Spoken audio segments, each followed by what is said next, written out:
Once you know the property's net operating income alongside, of course, your mortgage payments, then you can really personalize the investment to yourself and understand, does it make sense from a cash flow and from an absolute cost perspective. In this video, we're going to make you feel a lot better about considering buying a home, even if it doesn't break even and is not cash flowing every month. So why is that? A lot of people have the misconception that that's the only metric that matters. Well, actually, things can change over time. So we're going to start to isolate, even just off your monthly mortgage payment. Remember, part of that goes towards principal, towards equity.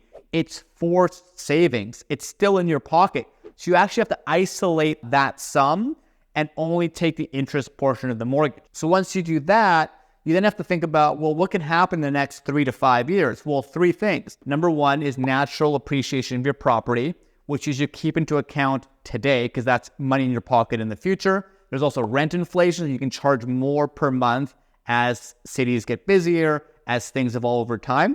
And lastly, rates can also go down on the mortgage side. So when you factor all these variables and you look back at today's purchase decision of, oh, I'm not cash flowing, well, peel back the layers of the onion and it might actually make a lot of sense to you. So with that, let's dive in. Here is an example of a property in Kitsilano. Now, let's say you put down 20% and let's say the rate is 5.5%. I know what you're thinking, stay away, right? Well, not so fast. Let's look into the numbers and go a little bit deeper. So as you are paying and making money every month, assuming you're renting it, let's say the rent was $2,670. Now, once you deduct the mortgage, you can see that you're in the red. You're negative about $1,462. So not attractive, I know. And if you are literally paycheck to paycheck and very tight on cash flow, this may not be the play for you. That's a lot of money. But if you can withstand the negative cash flow and think about future profitability, it might be worth it. Let's go to the next layer. How much of the $1,462.79 will you never see again, and how much builds your home equity? If we break down mortgage costs, so you have a payment per month, as you can see, the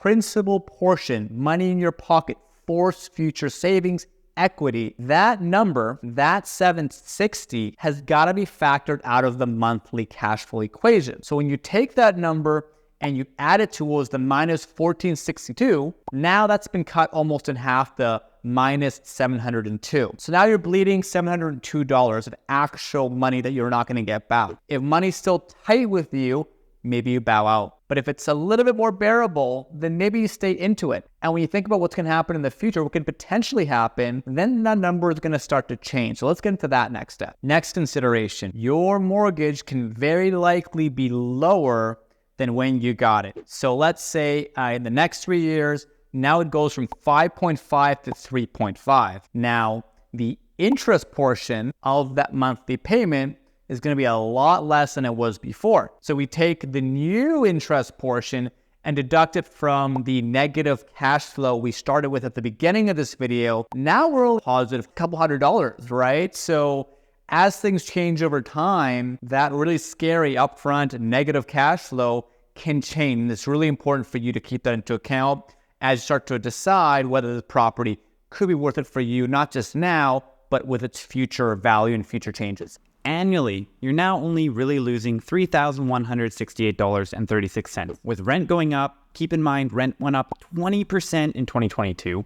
You may now be charging $2,723 minimum, given that rent goes up 2% a year. However, do keep in mind that sometimes rent control can limit you. Now you've broken even. Remember, you can sometimes Airbnb or even do midterm rentals, which have higher rents, so make sure to consult with us if your property makes sense for this category. The last and biggest factor people forget about is that the average appreciation of real estate in a city like Vancouver is 7% annually. So with the potential over a 3-year period to have your home now be worth $140,652 more than when you bought it, you need to factor that into your monthly math so you can see that you're now making a residual profit. Even if rates stayed at 5.5%, with appreciation, you're still making money. Now look, sometimes there are dips in real estate. So if you can't bear to hold on to this property at least 5 to 10 years, then the chances of you selling at the wrong time goes dramatically up. So key caveat, make sure it's not a flip. Make sure you can sustain what could be a little bit of cash flow loss per month